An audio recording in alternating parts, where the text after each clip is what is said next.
ತಾತ ಚಲೋ ಸಿಕ್ಕಿರಲ್ಲ ತಾತ, ನೀವು ಎಲ್ಲಿದ್ದು ಬಂದಿರೋ ಏನೋ ಹಸ್ತಿರ್ಬೇಕು, ಅದಕ್ಕೆ ಅಂದ್ರೆ ನಮ್ಮ ಮನೆಗೆ ಅಂದ ಊಟಕ್ಕೆ ಬರ್ರಿ ಅಂದ. ನಾವು ಅಂದೀವಿ ಗವ ಹೆಂಗೋ ಅಂದ, ಹೋಗೋ ನಡ್ರಿ ಅಪ್ಪರು ಹಸಿವಾಗ್ಯದ, ಹೋಗೋ ನಡ್ರಿ ತಿಳ್ಕೊಂಡು ಇಬ್ಬರು ಕೂಡಿ ಬಾದೀವಿ. ಹೋದ ಕೂಡಲೇನ ಅವ ಏನು ಮಾಡ್ದ, ಮನೆಗೆ ಹೆಣ್ತಿಗಳದೇ ತಾತನವ್ರು ಬಂದಾರ ಜಲ್ದಿ ಅಡುಗೆ ಮಾಡಿ ನೀನು ಏನ್ರಿ, ಅವರು ಪೂಜೆಗೆ ಅಂದ್ರೆ ಪತ್ರಿ ತರ್ತೀನಿ ತಿಳ್ಕೊಂಡೊಂದು ಪತ್ರಿ ತರ್ಲಕ್ಕೆ ಅವ ಹೋದ. ಸಾಯಂಕಾಲ 5 ಗಂಟೆ ಸಮಯ, ಪತ್ರಿ ತರಕ್ಕೆ ಅವ ಹೋದ. ಈ ಕಡೆ ನಾವು ಇಬ್ಬರು ಅಂದ ಹೊರಗೆ ಕುಂತಿದ್ವಿ, ಒಳಗೆ ಅಂದ ಹೆಣ್ಮಗಳು ಅಡುಗೆ ಮಾಡಕತ್ತಿದ್ಲು. ಸಾಲಿ ಬಿಟ್ಟಿತ್ತು, ಸಾಲಿ ಹುಡುಗರು ಬಂದು ಮನೆಗೆ, ಅವ್ರ ಮಕ್ಕಳು ಬಂದು ಕೂಡ ಮೊದಲನೇದು ಹುಡುಗ ಓಡಿ ಬಂತು. ಮಮ್ಮಿ ಇವತ್ತು 500 ಹೊಟ್ಟಿ ಬೇಕು ನನಗೆ ಆತು. ಏನ್ರಿ 500 ಹೊಟ್ಟಿ ಬೇಕು ಒತ್ತು. ಅಂದಿದೇನು ಮಲ್ಲು ಹೊಟ್ಟೆ ಕೇಳಕತ್ತಿದ್ದೆ 500ದು ಅಂದಿವಿ. ಅದ್ರ ಬೆನ್ನಿಗೆ ಒಂದು ಸಣ್ಣದ ಬಂತು, ಮಮ್ಮಿ ಅವ್ನಿಗೆ ಹೊಟ್ಟೆ ಕೊಟ್ರೆ ನನಗೆ ತಲೆ ಕೈಯ ಕಾಲು ನನಗೆ ಬೇಕತ್ತು ಕೂಡ ಅದು. ನಾ ಅಂದೆ ಆ ಹೆಣ್ಮಗಳಿಗೆ ಯಾಕ ಮತ್ತು ಹಿಂಗಲ್ಲಕತ್ತವ ಮಕ್ಕಳು. ಹ್ಞೂ ರೀ ಅಪ್ಪ, ದಿನ 500 ಕರಿತೀವಿ ರೀ, ಏನ್ರಿ ಅವ್ರಿಗೆ ಉಣಿಸಿ ಅವ್ರ ಹೊಟ್ಟೆ ಒಬ್ಬರಿಗೆ ಕೈಕಾಲು ಒಬ್ಬರಿಗೆ ಹಿಂಗೆ ಮುರಿದು ಕೊಡ್ತೀವಿ ರೀ, ಕಡ್ದು ಕೊಡ್ತೀವಿ. ನಾ ಅಂದೆ ಇದೇನು ಮರ ಅಂದೆನ, ಇವ ನಮಗೇನು ಉಣ್ಸಕ್ಕಾರದಿಂದ ನಮ್ಮ ಕೈಕಾಲೆಲ್ಲ ಮಕ್ಕಳಿಗೆ ಕೊಡ್ತಾನೆ. ಇದು ಬೇಡ ಮಲ್ಲು, ಈಗ ಅವ ಇಲ್ಲ, ನಡಿ ನಾವು ಹೋಗೋಣ ತಿಳ್ಕೊಂಡಂದು. ನಡಿಯ ತಿಳ್ಕೊಂಡಂದು ನಾನು ಸುಡ್ಕೇಸ್ ತೊಗೊಂಡು ಅವನು ಪೇಟಿ ತೊಗೊಂಡು ಓಡಕತ್ಬಿಟ್ಟೆವು. ನಾವು ಹಿಂತಿಲ್ ಬಾಗಿಲು ಆಯ್ತು ಓಡ್ಲಕತ್ತೇವ. ಅವ ಪತ್ರಿ ತರ್ಲಕ್ಕೆ ಹೋಗಿದ್ದ ನಮ್ಮ ಪೂಜಾಕ್ಕೆ. ಅವ ಪತ್ರಿ ತೊಗೊಂಡಂದ ಮನೆಗೆ ಹೊಂಟಾನ. ದಾರ್ಯಾಗ ಅವ್ನು ಗೆಳೆ ಬೆಟ್ಟಾಗಂದ ಅಣ್ಣ ನೀ ಇಲ್ಲಾರ್ದಾಗ ಮನೆಗೆ ಹಾಕೋರ್ ಕೈಲಿ ಕೊಡ್ಲಿ ಇಸ್ಕೊಂಡು ಹೋಗಿದ್ದೆ, ಈಗ ನೀವು ಹೊಂಟಿದ್ದು ಹೆಂಗೆ ಮನೆಗೆ ಕೊಡ್ಲಿ ಒಯ್ಯತ್ತಂದು ಕೊಡ್ಲಿ ಕೊಟ್ಟಾನ. ಒಂದು ಕೈಯಾಗಿಂದ ಪತ್ರಿ ಹಿಡ್ಕೊಂಡಾನ, ಒಂದು ಕೈಯಾಗ ಕೊಡ್ಲಿ ಹೇಳ್ತಾನೆ. ಮನೆಗೆ ಬಂದಾನ. ಮನೆಗೆ ಬರೋದ್ರಾಗಂದ ಯಾಕೆ ಮತ್ತು ತಾತನವ್ರು ಎಲ್ಲಿಗೆ ಹೋಗ್ಯಾರ, ಏನೋರಿ ಕಿಲ್ಲಿ ಹಿತ್ತಲ ಕಡೆ ಹಾಯ್ದು ಹೋಗ್ಯಾರ ನೋಡೋದು. ಅವ ಕೊಡ್ಲಿಯರಿ ಅಲ್ಲೇ ಇಟ್ಟು ಬರ್ಬೇಕಿಲ್ಲ, ಆ ಕೊಡ್ಲಿ ತೊಗೊಂಡೇ ಓಡಕತ್ತಾನ. ಓ ತಾತ ನಿಂದ್ರಿ ತಾತ ಅಂದ. ಎಪ್ಪೋ ಮಲ್ಲು ಇದು ಬಿಡಂಗೆ ಕಾಣಂಗಿಲ್ಲ ಇವ. ಇವತ್ತು ನಮ್ಮದು ಮುಗೀತು ಕತೆ ಅನ್ನೋದು. ಓಡೇ ಹೊಡೆದು ಸುಡಿಗೆ ಸುತ್ಕೊಂಡು ಎಟ್ಟತ್ತರ ಓಡಕ್ಕಾಕದ. ಏನು ನಾವೇನು ದೊಡ್ಡ ಪೈಲ್ವನ್ರ ಹೇಳ್ತೀನಿ ನಾ ನಿಮಗೆ. ಹೊಡೆದ್ವಿ ಕಡೆಗಂದ ಸಿಕ್ಕೇ ಬಿಟ್ಟೆ ಅವ್ನ ಕೈಯಾಗ ಸಿಕ್ಕೇವ. ಯಾಕೆ ಓಡಕತ್ತೀರಿ? ಬೇಡಪ್ಪ ನೀನು ಭಿನ್ನ ಬೇಡ, ಏನು ಬೇಡ, ನಾವು ಊರಿಗೆ ಹೋಗ್ಬೇಕಪ್ಪ, ನಾವು ಹೇಳಾರ್ದೆ ಬಂದೀವಿ, ನಾನು ಬಿಟ್ಟು ಬಿಡುವತ್ತು ನಾವು. ಯಾಕೆ ಏನಾಗೈತಿ, ನೀವು ಯಾಕೆ ಓಡಕತ್ತೀರಿ? ಏನಿಲ್ಲೋ ಮರ, ನಿಮ್ಮ ಮನೆಗಂದ 500 ಕೈಕಾಲು ಕಡ್ದು ಹೊಟ್ಟೆಗಿಟ್ಟು ಒಬ್ರಿಗೆ ಕೊಡ್ತಿರತ್ತ, ಕೈಕಾಲು ಒಬ್ರಿಗೆ ಕೊಡ್ತೀವಿ. ನಾವು ಇನ್ನೂ ಅಂದ ಮಠ ಗಿಟ್ಟ ಕಟ್ಟೋದು ಅಂದ ನನಗೆ. ನಂದು ಹೀಗೆ ಮುಗಿಸ್ಬಿಡುವ ಎಣ್ಣ, ನಾನು ಬಿಟ್ಟು ಬಿಡುವ ತಿಳ್ಕೊಂಡು ಅವ ಅಂದ. ತಾತ ನೀವು ತಪ್ಪು ತಿಳ್ಕೊಂಡಿರಿ, ನಿಮ್ಮ ಕೈಕಾಲು ಕತ್ತರಿಸಿ ಕೊಡಂಗಿಲ್ಲ, ನಮಗೆ ಐಗೋಳು ಕರೆಯೋಕ್ಕಾಗಂಗಿಲ್ಲ. ಅದಕ್ಕೆ ನಾವು ದಿನ ಏನು ಮಾಡ್ತೀವಿ, ಐಗೋಳು ಗುಣಿಸ್ದಂಗೆ ಜಗಲಿ ಮೇಲೆ ಈ ಜಿಗಟು ಬೆಲ್ಲ ಇರ್ತದಲ್ಲ ಏನ್ರಿ, ಬೆಲ್ಲದ್ದೇ 500 ಮಾಡಿ ಇಡ್ತಾವತ್ತ ಜಗಲಿ ಮೇಲೆ. ಬೆಲ್ಲದ 500 ಮಾಡಿ ಏನ್ರಿ ಜಗಲಿ ಮ್ಯಾಗ ಅಂದ ಇಟ್ಟು ದಿನ ಎಡೆ ಹಿಡಿದು ಆಮೇಲೆ ಸಂಜೆ ಕೆಳದ ಹುಡುಗರು ಬಂದ ಬಳಕ ಅದೇ ಬೆಲ್ಲನೇ ಆ ಮಕ್ಕಳಿಗೆ ಕೊಡ್ತಾರತ್ತ. ನಾವು ತಿಳಿದೀವಿ ನಮ್ಮವೇ ಕತ್ತರಿಸಿ ಕೊಡ್ತಾರತ್ತ. ಪರಿಸ್ಥಿತಿ ಎಲ್ಲಿಗೆ ಬಂದದ ತಿಳ್ಕೊಂಡ್ರೆ ಅವಾಗೆಲ್ಲ ದಿನನಿತ್ಯನ ಜಂಗಮರಿಗೆ ಪ್ರಸಾದ ಮಾಡಿಸ್ತಿದ್ರು. ಅದು ತಪ್ಪಂದ ಸೋಮವಾರಗೊಮ್ಮೆ ಬಿತ್ತು, ಕೊನೆಗೆಂದ ತಿಂಗಳಿಗೊಮ್ಮೆ ಬಿತ್ತು. ಈಗಂದ ತಿಂಗಳಿಗೊಮ್ಮೆ ಒಂದು ಅಮಾಸಿಗೆನ ಕರೀತಾರೆಲ್ಲೋ ಗೊತ್ತಿಲ್ಲ ಏನ್ರಿ. ಪರಿಸ್ಥಿತಿ ಅಂದ್ರೆ ಇಲ್ಲಿಗದ. ಆದ್ರೆ ಯಾವ ಮಹಾದೇವ ಭೂಪಾಲ ರಾಜ ನಿತ್ಯನೂ ಕೂಡ 3 ಹೊತ್ತ ಯಾವ 12,000 ಜಂಗಮರಿಗೆಂದ ಪ್ರಸಾದ ಮಾಡಿಸ್ತಿದ್ದ.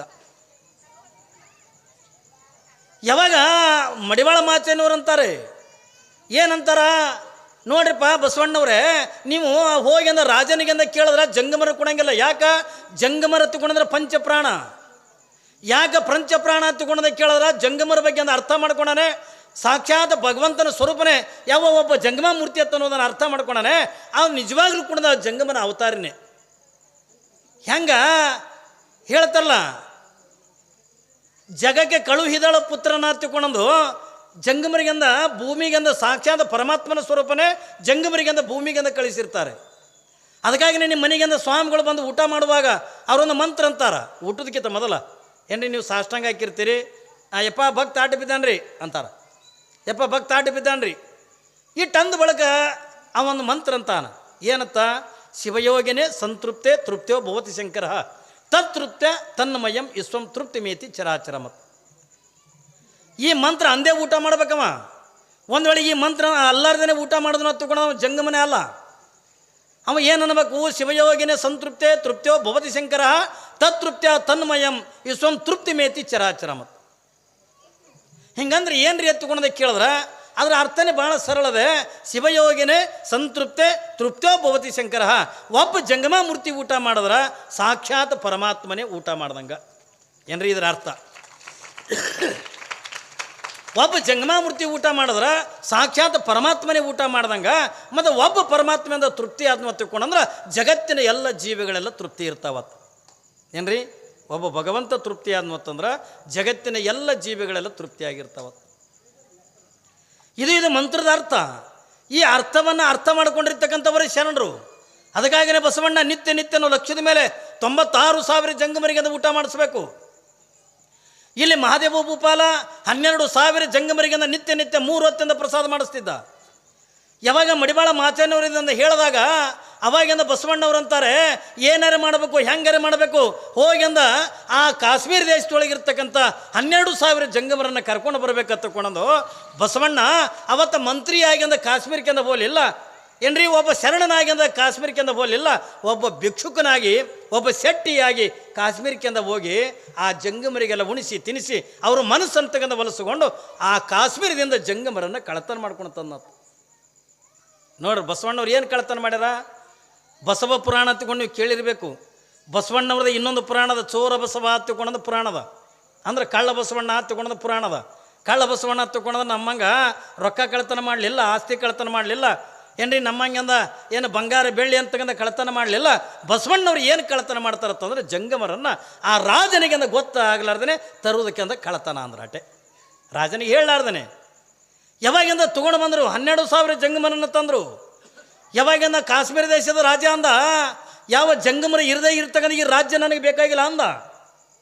ಜಂಗಮರಿಂದ ನಿತ್ಯ ಪ್ರಸಾದ ಮಾಡದೇ ಇರ್ತಕ್ಕಂಥ ಈ ಅರಮನೆ ಯಾರಿಗೆ ಬೇಕು? 12,000 ಜಂಗಮರಿಂದ ನಿತ್ಯ ಪ್ರಸಾದ ಮಾಡದಾಗಿದ್ರ ಈ ರಾಜ್ಯ ನನಗೆಂದ ಬೇಕಾಗಿಲ್ಲ. ಹೆಂಡತಿ ಆಗಿರ್ತಕ್ಕಂಥ ಮಹಾದೇವಮ್ಮಗಂದ ಹೇಳ್ತಾರೆ, ಮಾದೇವಿ ಈ ರಾಜ್ಯವನ್ನು ನೀನೇ ನೋಡ್ಕೋ, ಯಾಕೆ ಜಂಗಮರ ಇರದೇ ಇರ್ತಕ್ಕಂಥ ರಾಜ್ಯದೊಳಗೆ ನಾನು ಇರೋಕ್ಕಾಗಂಗಿಲ್ಲ. ಜಂಗಮರ ಉಂಡ ಬಳಿಕೆ ತಾನು ಊಟ ಮಾಡಬೇಕು, ಜಂಗಮರ ನೀರು ಕುಡಿದ ಬಳಿಕೆ ತಾನು ನೀರು ಕುಡಿಬೇಕು. ಯಾವಾಗಿಂದ ಜಂಗಮರಿಗಿಲ್ಲ ತಿಳ್ಕೊಂಡ್ರೆ ಈ ರಾಜ್ಯ ನನಗೆ ಬೇಕಾಗಿಲ್ಲ, ಈ ರಾಜ್ಯವನ್ನು ನೀನು ನೋಡ್ಕೋ ತಿಳ್ಕೊಂಡ್ರ ಯಾವ ರಾಜನ ಧರ್ಮ ಪತ್ನಿ ಆಗಿರ್ತಕ್ಕಂಥ ಮಹಾದೇವಮ್ಮ ಅಂತಾಳೆ, ಏನ್ರಿ ನಿಮಗೆ ಬೇಡ ಆಗಿರ್ತಕ್ಕಂಥ ರಾಜ್ಯ ನನಗರೆ ಯಾಕೆ ಬೇಕು ಅಂದ್ಲಕ್ಕೆ. ನಿಮಗೆ ಬೇಡದ ರಾಜ್ಯ ನನಗೆ ಯಾಕೆ ಬೇಕು? ನನಗೂ ಈ ರಾಜ್ಯ ಬೇಕಾಗಿಲ್ಲ. ಏನ್ರಿ ಒಬ್ಬ ಪತಿವೃತ್ತಿ ಆಗಿರ್ತಕ್ಕಂಥ ಹೆಣ್ಣಿಗೆ ಗಂಡ ಎಲ್ಲಿರ್ತಾನೋ ಅಲ್ಲಿ ಇರಬೇಕಾಗಿದ್ದೆ ಅಂದ್ರೆ ಹೆಣ್ಣಿನ ಧರ್ಮ. ಗಂಡನಿಗೆಂದ ಸುಖ ಬಂದರೂ ಕೂಡ ಅರ್ಧ ಪಾಲನ್ನು ಹಂಚ್ಕೋಬೇಕು, ಗಂಡನಿಗೆಂದ ದುಃಖ ಬಂದರೂ ಕೂಡ ಅರ್ಧ ಪಾಲು ಹಂಚ್ಕೋಬೇಕು. ಅಂಥವಳು ಮಾತ್ರ ಒಂದು ಅರ್ಧಾಂಗಿನಿ ಹಾಕಳೆ ಹೊರತಾಗಿ ಗಂಡನ ಅರ್ಧ ಅಂಗಿ ಹರ್ಕೊಳಕ್ಕೆ ಆಗಲ್ಲ. ಯಾಕ್ರಿ? ಗಂಡನ ಅರ್ಧ ಅಂಗಿ ಹರ್ಕೊಳಕ್ಕೆ ಅಂದ ಏಸ್ ಕಾಲಕ್ಕೂ ಕೂಡ ಪತಿವೃತ್ತಿ ಆಗಕ್ಕಾಗಂಗಿಲ್ಲ. ಗಂಡಗೆ ಸುಖನೇ ಇರಲಿ, ಗಂಡಗೆ ದುಃಖನೇ ಇರಲಿ. ಇವತ್ತು ನಿಂದ್ರಿ ಹರಿಶ್ಚಂದ್ರ ಮಹಾರಾಜ ಇಡೀ ರಾಜ್ಯವನ್ನ ವಿಶ್ವಾಮಿತ್ರನಿಗೆಂದ ದಾನವಾಗಿಂದ ಕೊಟ್ಟು ಹೆಂಡತಿ ಆಗಿರ್ತಕ್ಕಂಥವಳು ಏನು ರಾಜ ಒಬ್ಬನೇ ಹೋದ್ನೇನವ ಹರಿಶ್ಚಂದ್ರ ಮಹಾರಾಜ. ಒಂದು ದಿವಸ ಅರಮನೆ ಬಿಟ್ಟಂದ ಹೊರಗೆ ಕಾಲಿಡದೆ ಇರ್ತಕ್ಕಂಥ ಹರಿಶ್ಚಂದ್ರ ಮಹಾರಾಜನ ಹೆಂಡತಿ ಗಂಡನ ಜೊತೆಯೊಳಗಿಂದ ಕಲ್ಲು ಮುಳ್ಳುಗಳನ್ನು ತುಳ್ಕೋತಂದಬಾರ್ದು. ಗಂಡನಿಗೆಂದ ಬಂದಿರ್ತಕ್ಕಂಥ ಕಷ್ಟಗಳನ್ನು ಸ್ವತಃ ತನ್ನನ್ನು ತಾನಂದ ಕಾಶಿ ಪಟ್ಟಣದ ಒಳಗಿಂದ ಮಾರ್ಕೊಳ್ಳು. ಯಾಕೆ? ಗಂಡಗೆ ದುಃಖ ಬಂದದ, ಗಂಡಗೆಂದ ಕಷ್ಟ ಬಂದದ, ಗಂಡನ ಸತ್ಯತನ ಉಳಿಬೇಕು. ಅವನ ಸತ್ಯ ಉಳಿದ್ರೆ ಮಾತ್ರ ನನಗೆಂದ ಕಿಮ್ಮತ್ತದೇ ಹೊರತಾಗಿ ಒಂದು ವೇಳೆ ಹರಿಶ್ಚಂದ್ರ ಮಹಾರಾಜ ಸುಳ್ಳಾದನಂತಂದ್ರೆ ಅವನ ಜೊತೆಯೊಳಗೆ ನಂದು ಕೂಡ ಮರ್ಯಾದೆ ಇರಂಗಿಲ್ಲ. ಗಂಡನಿಗೆ ಸುಖನೇ ಇರಲಿ, ದುಃಖನೇ ಇರಲಿ, ಗಂಡಗೆ ಬಡತನನೇ ಇರಲಿ, ಶ್ರೀಮಂತಿಕೆನೇ ಇರಲಿ, ಮನೆಗಿಂದ ಖಾರ ರೊಟ್ಟಿನೇ ಇರಲಿ, ಯಾವ ಮನೆತನದೊಳಗಂದ ಬಡತನ ಇದ್ರೂ ಪರವಾಗಿಲ್ಲ, ಯಾರ ಮನೆತನದೊಳಗಂದ ಒಂದು ಬರೀ ಖಾರ ರೊಟ್ಟಿ ಇದ್ರೂ ಅದೇ ಒಂದು ರೊಟ್ಟಿ ಅಂದ ಗಂಡ ಹೆಂಡತಿ ಪ್ರೀತಿಯಿಂದ ಹಂಚ್ಕೊಂಡು ತಿಂದ್ರೆ ಅದಕ್ಕಿಂತ ದೊಡ್ಡ ಪತಿವ್ರತ ಧರ್ಮ ಮತ್ತೊಂದು ಯಾವುದನ್ನು ಕೂಡ ಇಲ್ಲ. ನಾವು ಹಂಗೆ ಮಾಡಂಗಿಲ್ಲ.